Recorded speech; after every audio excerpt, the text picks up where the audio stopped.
Now we have the scheme. In this video, we will be talking about the Parvatmala National Ropeways Development Program. Right? What is all about this Parvatmala National Ropeway Development? That means now here we are talking about the connectivity in the hills, because we have this issue of connectivity through the all-weather roads in hills because of many geological and climatical issue. For example, we have this issue of heavy snowfall. Then we have this issue of landslide in the rainy season or monsoon time of period. Then we have this snowfalls or like snow avalanches, right? And we have many other issues like disasters in the hill areas where the connectivity becomes the problem, and hence the advancement of securities, advancement of the supplies, goods, logistic, transportation, people movement, and whatsoever becomes an issue. And therefore we have to look at this scheme of Parvatmala from this perspective. All right. Now, the Parvatmala scheme, it was issued by the finance minister in Union Budget 2022-23, right? And this is to improve the connectivity in the hill areas, right? So this Parvatmala scheme is basically to improve the connectivity in the hilly areas, conventional roads and hilly areas. Hence it will provide a alternative way of connectivity in the hill areas. All right. So this is basically the scheme of Parvatmala, right? So here what we'll be doing, that the scheme will be taken on PPP model, that is public private partnership model, which will be a preferred ecologically sustainable alternative in place of conventional roads in difficult hilly areas. Conventional road means the roads we have in the hills, which are generally get damaged because whenever there is a small landslide, the entire road will get collapsed, and hence there will be a very immediate need for building that road, and therefore it gets delayed with the people living in the hill for accessing the emergency services like medical, for example, their work-related transportation, and the commutation with the plain areas is generally broken off. And we understand that the infrastructure in Indian hills is not at all that developed. Hence, the connectivity with the plain areas is not at all important, because we have major train stations at plains, we have the airports in the plains, we have major bus stations in the plain, we have fire services in the plain, and whatnot we have in the plain. So therefore, this all weather road connectivity ka alternative, which is sustainable in nature, should also be provided for the people living in the difficult hill areas under the scheme of Parvatmala, which is basically nothing but National Ropeways Development Program. Right now, the ultimate idea, you have just understood that it is to improve the connectivity and convenience for commuters besides promoting tourism. Tourism is one thing, but the people living in the hill areas, generally they are neglected from the fruits of development. Issues of connectivity remains a major problem with them. So therefore it is targeting to their problems. Right now, this will also cover congested urban areas where conventional mass transit system are not at all feasible. And the scheme is presently started in the regions like Uttarakhand, Himachal Pradesh, Manipur, Jammu and Kashmir, and other northeastern states, all hilly states, right?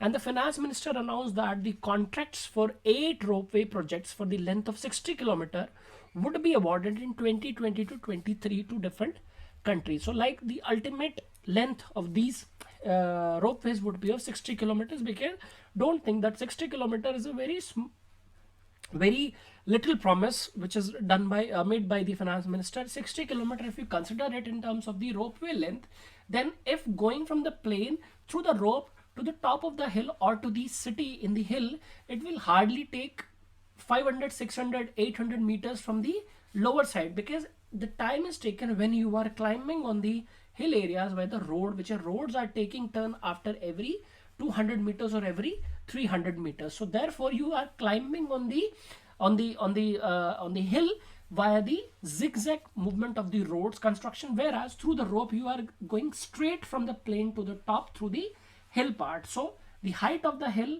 or to the locality or the what's say like the establishment of the city is not at that far from the lower section. Hence 60 kilometer across 4 or 5 states is enough, a great target, right, to start with. The nodal ministry is going to be the Ministry of Road and Transport and Highways, that will have the responsibility for development of ropeways and alternative mobility solutions technology, construction, research, policy, planning and implementation in this area. So Ministry of Road and Transport will be the nodal agency, right? And the government of India, under the allocation of business rule 1961, it was amended, which enabled Ministry of Road and Transport and Highways to look after the development of ropeways and alternate mobility solutions, right? And the move will give boost to the sector by setting up a regulatory regime, right? With regulations you can expect the quality and checks, at least in the letters, and the spirit is all depend on the conscience. Then Ministry of Road and Transport and Highways has so far been responsible for development of highways and regulating the road transport sector across the country, but provisions of roadways and alternate mobility solutions in the hilly area is just amended and added to the allocation of business rules 61 in February 2021, right? Then the significance of this Parvatmala scheme will be economical mode of transportation. This is but an obvious and understood that the hilly terrain, given the ropeway projects are built in a straight line over the hilly terrain. As I said, that it goes straight from the down to the top. It also results in lower land acquisition cost. No problem, right? Hence, despite having a higher cost of construction per kilometer the roadways, the ropeway projects construction cost may happen to be more economical than roadways. No problem, because here ultimately the major equipments are going to be the metal ropes or the cables, then the lifts or lift chambers, pulleys and other machineries, and the concrete base structure on which the end junctions can be installed. It will give the least possible destruction to the environment and natural setup in the region, because you don't have to cut the trees, you don't have to disturb the rock settings, you do not have to disturb the natural animal movements in the hill jungle. So it is a feasible from the economical and environmental perspective. Faster mode of transportation you can expect it, because aerial mode of transportation, ropeways have an advantage over roadways projects, where ropeways can be built in a straight line over a hilly terrain. No problem, environment friendly, right? That soiling of the environment can remain same, and hence no material containers or a low dust emission will be there, no destruction of trees and whatsoever. It can provide the last mile connectivity. Ropeway project adopting 3S kind of cable car system or equivalent technologies can transport 6,000 to 8,000 passengers per hour, right? Then what are the benefits of ropeways? As we see that it is ideal for difficult, challenging, sensitive terrain. Long rope spans. The system crosses obstacles like rivers, buildings, ravines, roads without a problem. No problem, and you enjoy the view simultaneously. Ropes guided over towers. Low space requirements on the ground, no barrier for humans or animals, no destruction to environment. Then economy, ropeway having multiple cars propelled by a single power plant and drive mechanism, right? Then the construction maintenance cost is very feasible. Single operator for an entire ropeway is a further saving. No labor cost. On level ground, the cost of ropeway is very competitive with narrow gauge railroads, and in the mountains ropeways is far superior. It will also boost the tourism.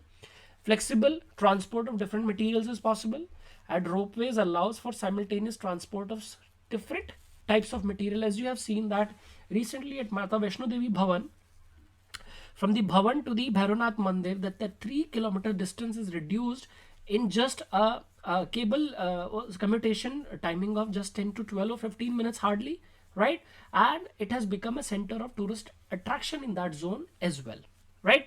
Then the low carbon footprint will be there, because the narrow based vertical supports are needed at intervals, leaving the rest of the ground free, making it possible for ropeway to be constructed in built up areas and in places where there is intense competition for land use, right? So ultimately it is going to be a win-win situation for the people living in the hill areas, for the investment purposes, for the labor cost management, for other aspects of environment and whatsoever. So this ropeway Parvatmala system is important and it is very much needed by the states in India, because India has many hilly states like Jammu and Kashmir, Himachal Pradesh, Uttarakhand, then Sikkim, all the almost other than Assam, all the states in the seven sister group.